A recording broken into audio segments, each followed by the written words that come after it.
Imagine for a moment stepping out of a time machine and onto a residential street in 1950s America. The air smells of freshly cut grass and charcoal grills, but it's the numbers on the local real estate flyer that truly stop your heart.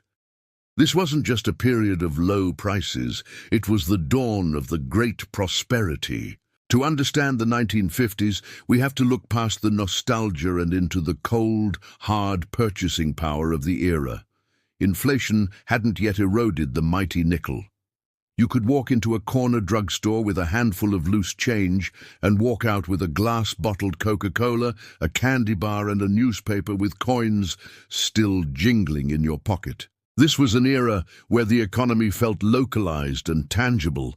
There were no digital subscriptions draining your bank account, no high-interest credit card debt looming over the household, and no surge pricing.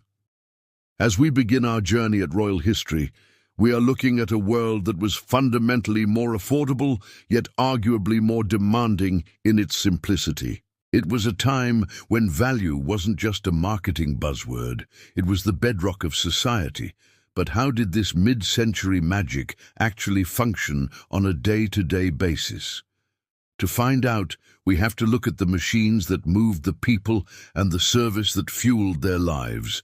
If the house was the anchor of the 1950s family, the automobile was its wings. But the relationship between a man and his machine in 1955 was fundamentally different than the utilitarian connection we have today. When the 1955 Chevy Bel Air first rolled off the assembly line, it didn't just represent transportation. It was a rolling piece of industrial art, with its iconic motoramic styling, two-tone paint jobs that shimmered in the sun, and a generous application of polished chrome. The Bel Air was a declaration of success. Under the hood sat the now legendary small block V8, a marvel of engineering that promised power and reliability at a price the average worker could actually afford. However, the magic of 1950s motoring wasn't just in the driver's seat, it was at the pump. Pulling into a gas station in 1955 was a choreographed ritual of hospitality. As your tires crunched over the signal bell, a young attendant in a crisp, branded uniform would jog out to meet you. For 29 cents a gallon, you didn't just get fuel. While the tank was filling, the attendant would wash your windshield, check your oil, and test your tire pressure, all while addressing you as sir or ma'am. There was no pay at the pump, and certainly no self-service. It was a world where a $5 bill could fill your tank, buy a round of sodas for the kids, and still leave you with enough change for a pack of gum. This era marked the peak of American automotive soul. Cars were designed with personality. You could distinguish a Ford from a Plymouth from 3 blocks away just by the silhouette of the tail fins. They were heavy, steel-framed giants that felt substantial on the road. There were no plastic dashboards or touchscreens to distract you, just a wide bench seat, a massive steering wheel, and the AM radio humming with the hits of the day. Owning a car was a point of pride, a weekend ritual of hand-washing and waxing in the driveway that signaled to the neighborhood that you were a participant in the booming American dream. It was a golden age of mobility, where the journey was often just as celebrated as the destination. In the 1950s, the American home was undergoing a radical transformation, fueled by a post-war explosion in domestic technology. At the center of this revolution was the kitchen, a space that became a laboratory for modern living. This was the era of the Jell-O mold, a culinary phenomenon that combined the convenience of industrial food production with a strange, artistic flair. Whether it was lime gelatin infused with cottage cheese or fruit suspended in shimmering red peaks, these dishes were the pride of the dinner table. To the modern palate, they might seem bizarre, but in 1953 they represented the height of sophistication, a sign that a housewife had mastered the latest trends in food science. However, the biggest disruptor to the traditional family dinner arrived in a foil tray. In 1953, the TV dinner was introduced, changing the way families interacted forever. For just 98 cents, you could enjoy a full meal of turkey, dressing and peas, with 0 dishes to wash afterward. It was marketed as a miracle of the space age. Families began to migrate from the formal dining table to the living room, gathering around the new altar of the home, the television set. By 1954, the first color television sets hit the market, but at a staggering price of nearly $1,000, the equivalent of $10,000 today. Consequently, most of the country watched the world in shades of grey. The television wasn't just an appliance, it was a piece of fine furniture often housed in a massive wooden cabinet that weighed as much as a small refrigerator. There were no remotes and certainly no on-demand streaming. If you wanted to change the channel, you had to physically stand up and turn a heavy, clicking dial, a task usually delegated to the youngest child in the room. This was the age of shared experiences. When a hit show like I Love Lucy aired, half the nation was watching the exact same scene at the exact same moment. Neighbors would often crowd into the one house on the block, lucky enough to have a set, bringing their own chairs and snacks. It was a time of technological wonder, where the flickering blue light of a dinner plate-sized screen brought the world into the living room, making the distant feel near and the impossible feel ordinary. The social landscape of the 1950s was defined by a concept that feels almost alien today: total communal trust. In an era before smart doorbells and encrypted security systems, the primary alarm for a household was simply the neighbor across the street. It was a time when the population of the United States hovered around 150 million, less than half of its current size. This smaller scale meant that towns felt more like extended families. You didn't just live near people. You knew their children's grades, their preferred brand of tobacco, and the exact sound of their car's engine as it pulled into the driveway. In many suburbs, locking the front door was considered a sign of unfriendliness or even paranoia. If you were stepping out to the grocery store, you left the house open. If you were going on vacation, you didn't hire a professional house sitter. You simply handed your skeleton key to the Johnsons next door so they could water the plants and feed the cat. This wasn't because crime was non-existent, but because the social cost of doing wrong by your neighbor was far higher than it is in our anonymous digital age. Communication followed a similarly communal, if sometimes frustrating, pattern. Most homes shared a party line, a single telephone circuit shared by multiple houses. If you picked up the receiver to make a call, you might hear Mrs. Gable from 2 doors down gossiping about the Sunday sermon. Privacy was a polite fiction. Everyone knew that if you stayed on the line long enough, you'd hear the whole neighborhood's business. The morning rhythm was punctuated by the clink-clink of the milkman. Long before plastic jugs and megamarts, fresh dairy arrived in glass bottles on your doorstep in the pre-dawn light. There was no tracking app to tell you it had arrived, just the sound of the truck and the knowledge that the day had officially begun. This was a high-touch society where human interaction was the default setting. Whether it was the mailman who knew your name or the neighbor who returned your borrowed ladder without being asked, the 1950s were held together by a series of unwritten rules and firm handshakes. Childhood in the 1950s was an era of unprecedented freedom, largely because it was an era of unplugged existence. Long before the advent of the internet or even basic handheld electronics, the world was a kid's playground, and the boundaries of that world were set by the distance you could pedal a bicycle. The iconic image of the Radio Flyer red wagon wasn't just a marketing success. It was a universal symbol of youth. These stamped steel wagons were the pickup trucks of the playground, hauling everything from neighborhood pets to scrap lumber for a backyard fort. The safety culture we know today was non-existent. Kids rode bikes without helmets, climbed trees to dizzying heights, and played with lawn darts. heavy metal spikes that were essentially aerodynamic weapons. When a child scraped a knee or bruised an elbow, there was no trip to a specialist. Your mother simply applied a stinging dab of iodine or mercurochrome and sent you back out to play. This scabby knee upbringing was seen as a way to build character. Discipline, too, was a community affair. The local school teacher or the neighborhood lunch lady was a figure of absolute authority. If you misbehaved at school, the consequences were swift, and you could be certain your parents would hear about it before you even stepped through the front door. Imagination was the only upgrade available. In a world with only one television and no 24-hour cartoon networks, kids had to invent their own entertainment. A cardboard box wasn't trash. It was a lunar module or a castle. A simple stick and a ball could keep a whole block occupied until sunset.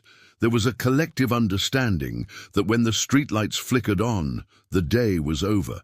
You drop your bike on the front lawn, no lock required, and head inside for a dinner that was mandatory and technology-free. It was a rugged, social, and fiercely independent way to grow up, creating a generation that valued self-reliance above all else. While the 1950s are often remembered for their suburban tranquility, the era was actually defined by a profound tension between utopian dreams and existential dread.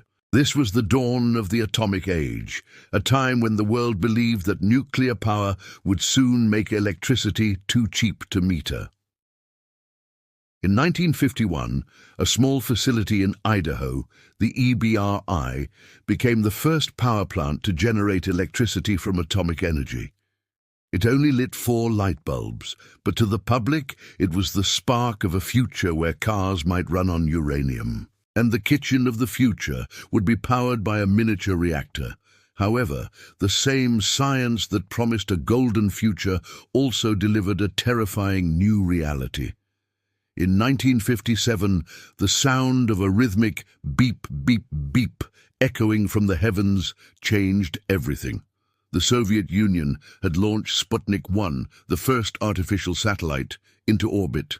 To Americans looking up at the night sky, it was a chilling reminder that the Cold War had reached the stars. Suddenly, the space race was the only race that mattered. Schools across the country pivoted almost overnight, placing a massive new emphasis on STEM subjects long before the acronym existed. Science wasn't just a hobby for lab coats anymore, it was a matter of national survival. On the home front, a different kind of war was being fought against a silent, invisible enemy, polio. Throughout the early 50s, summers were marked by a paralyzing fear. Parents kept their children away from public pools and movie theaters, terrified of the iron lung. That fear broke in 1955 when Dr. Jonas Salk announced a successful vaccine. The news was met with the kind of national jubilation usually reserved for the end of a world war. It was a decade of miracles and monsters, where the brilliance of the microchip, invented in a lab in 1958, was quietly laying the groundwork for a digital world that the people of the 1950s could scarcely imagine. Before the mid-1950s, a long-distance road trip in America was an arduous test of endurance. Navigating the country meant winding through congested city centers, stopping at every traffic light on local main streets, and squinting at folded paper maps that never seemed to fold back correctly. That changed forever in 1956, when President Dwight D. Eisenhower signed the Federal Aid Highway Act.